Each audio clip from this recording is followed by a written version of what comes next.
नमस्कार दोस्तों। आज हम पढ़ेंगे हड़प्पा सभ्यता के महत्वपूर्ण तथ्य के बारे में, जो कि हमारे एग्जाम पॉइंट ऑफ व्यू से बहुत ही इम्पोर्टेंट रहेंगे। तो आइए देखते हैं हड़प्पा के इम्पोर्टेंट जो तथ्य हैं उनको इस वीडियो के अंतर्गत। ठीक है, तो इसमें क्या है कि पहला जो है वो स्त्री मृण मूर्तियाँ, माने स्त्री की अधिक माटी की मूर्तियाँ मिलने के कारण सिंधु सभ्यता यानी हड़प्पा सभ्यता जो है उसे मातृसत्तात्मक कहा गया है। मातृसत्तात्मक कहा गया है। और इसमें पासा इस युग का प्रमुख खेल है, क्योंकि पासा पाया गया है हड़प्पा से, साक्ष्य पासा के साक्ष्य पाए गए हैं। तो पासा मुख्य खेल पूछ सकता है तो वो पासा है। ठीक है। और संध्या सभ्यता काश युगीन सभ्यता थी। ये सैंधव जो सभ्यता थी, सिंधु घाटी सभ्यता जो थी, वो काश युगीन सभ्यता थी तथा यहाँ के लोग जो थे लोहे से परिचित नहीं थे। माने लोहा उस समय, अगर लोहा की बात आ रही है हड़प्पा सभ्यता में, तो उसमें ये आप जान लें कि लोहा उस समय नहीं था। वो लोग लोहा को नहीं जानते थे।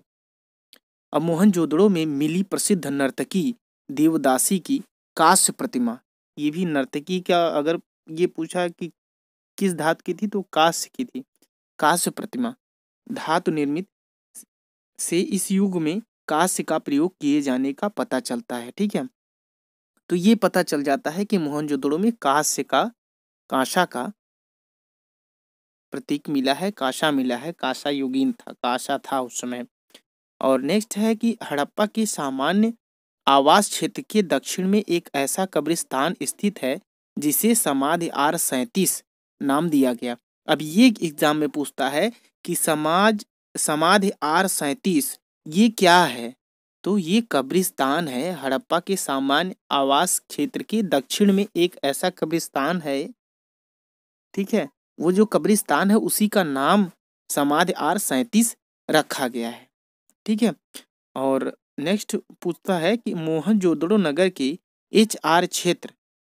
HR एरिया से जो मानव प्रस्तर मूर्तियां मिली है।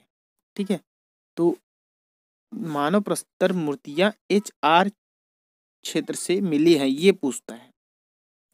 और नेक्स्ट क्या है कि चनहुदड़ो में किसी दुर्ग का अस्तित्व नहीं मिला है। ये आप जान सकते हैं कि चनहुदड़ो की अगर बात किया जा रहा है तो चनहुदड़ो में किसी दुर्ग की बात किया जाए और चनहुदड़ो का, तो ये समझ लीजिए कि दोनों मेल नहीं खा रहे हैं। ठीक है, तो चनहुदड़ो में दुर्ग नहीं है। और रोपण से एक ऐसा कब्रिस्तान मिला है जिसमें मनुष्य के साथ पालतू कुत्ता भी दफनाया गया है। तो मनुष्य के साथ पालतू कुत्ता कहाँ दफनाया गया है, तो वो रोपड़ में दफनाया गया है। ये बहुत इंपॉर्टेंट है, तो इसको आप ध्यान देंगे कि रोपड़ में कब्रिस्तान में मिला है कि मनुष्य के साथ पालतू कुत्ता दफनाया गया है। ठीक। और कालीबंगा में प्राक सैंधव संस्कृत की सबसे महत्वपूर्ण उपलब्धि एक जूते हुए खेत का साक्ष्य मिला है। तो जूते हुए खेत का साक्ष्य कहाँ से मिला है ये पूछे तो वो कालीबंगा से मिला है। नेक्स्ट है कि राखी गढ़ी भारत में स्थित इस सभ्यता का सबसे बड़ा स्थल है। तो भारत में स्थित इस सभ्यता का सबसे बड़ा स्थल जो है वो राखी गढ़ी है। ठीक है। सर्वाधिक संख्या में मुहरे मोहनजोदड़ो से प्राप्त हैं। तो सर्वाधिक संख्या में मोहरे कहाँ से प्राप्त हैं, तो वो मोहनजोदड़ो से प्राप्त हैं। मोहर की बात किया जा रहा है। ठीक है, जो मुख्यतः चौकोर हैं, तो वो मोहरे जो हैं वो चौकोर हैं। लोथल व देसलपुर से तांबे की मुहर मिली है। तांबे की मुहर कहाँ से मिली है ये पूछे तो लोथल और देसलपुर लगा देंगे। मोहनजोदड़ो व लोथल से प्राप्त मुहर पर नाव का चित्र बना है। तो मोहनजोदड़ो और लोथल में जो मुहर पाए गए हैं उसमें नाव का चित्र बना है। तो नाव का चित्र कहाँ बना है, तो लोथल अगर ऑप्शन में है लोथल लगाएंगे, मोहनजोदड़ो ऑप्शन में है तो मोहनजोदड़ो लगाएंगे। नाव का चित्र किस जगह के मोहर से मिला है, तो लेकिन सबसे पहले अगर मोहनजोदड़ो दोनों ऑप्शन में है तो मोहनजोदड़ो को सबसे पहले लगाएंगे। ठीक है। और नेक्स्ट ये पूछता है कि हड़प्पा व चनहुदड़ो से तांबे कांसे की बैलगाड़ियां की आकृति प्राप्त हुई हैं। ठीक है, तो हड़प्पा और चनहुदड़ों से तांबे कांसे की बैलगाड़ियां मिली हैं। तो तांबे और कांसे की बैलगाड़ियां कहाँ से मिली हैं? तो वो हड़प्पा से और चनहुदड़ो दोनों जगह से मिली है। ठीक है, और आते हैं और ये देखते हैं कि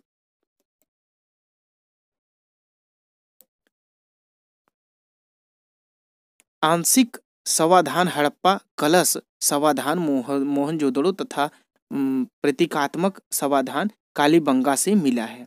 तो आंशिक समाधान हड़प्पा से, कलश समाधान मोहनजोदड़ो से, प्रतीकात्मक समाधान जो मिला है, प्रतीकात्मक जो समाधान मिला है वो कालीबंगा से मिला है। तो आंशिक समाधान का बात किया जाए तो हड़प्पा, कलश समाधान मोहनजोदड़ो, प्रतीकात्मक समाधान कालीबंगा, ये देखते हैं।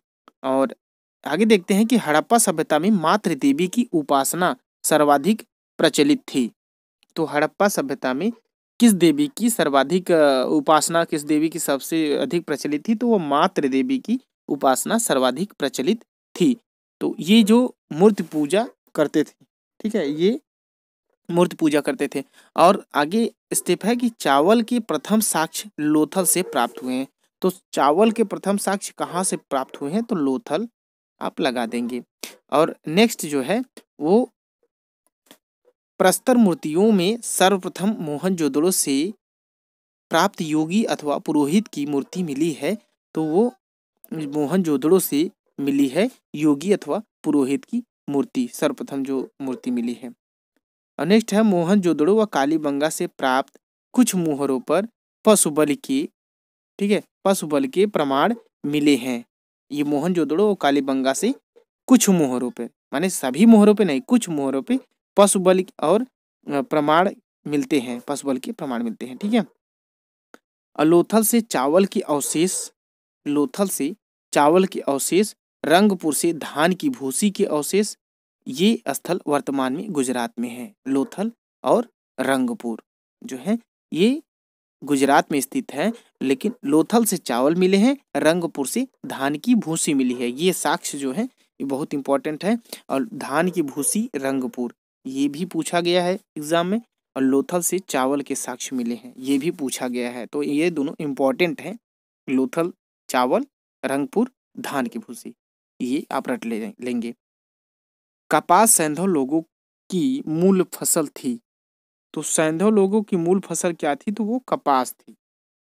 इसी कारण से यूनानी क्षेत्र सिंडन कहते थे। ठीक है, इसे जो यूनानी क्षेत्र सिंध क्षेत्र को सिंडन कहते थे, यूनानी सिंध क्षेत्र को सिंडन कहते थे, जो सिंध शब्द से निकला शब्द हुआ है, शब्द है। सिंध सभ्यता के लोगों को गन्ना ज्ञात नहीं था, अर्थात सिंध सभ्यता में गन्ना का कोई चर्चा नहीं है। तो गन्ना अगर आता है और सिंधु आता है तो उससे तुरंत कट कर देंगे कि उसकी कोई संबद्धता नहीं है। लोथल से आटा पीसने की पत्थर की चक्की 2 पार्ट मिले हैं। तो आटा पीसने की चक्की के 2 पार्ट कहाँ से मिले हैं? तो वो लोथल से मिले हैं। हड़प्पा संस्कृति में घोड़े के अस्तित्व को स्वीकार नहीं किया जाता है। गुजरात के सुरकोटदा से घोड़े के अस्थिपंजर, बलूचिस्तान से राना घुंडई से घोड़े के दांत, मोहनजोदड़ो की एक ऊपरी सतह से घोड़े के अस्थिपंजर और मोहनजोदड़ो की एक ऊपरी सतह से घोड़े के अस्तित्व का संकेत मिला है। तो ये इतना रहा हड़प्पा सभ्यता से जो इम्पोर्टेंट तथ्य हैं।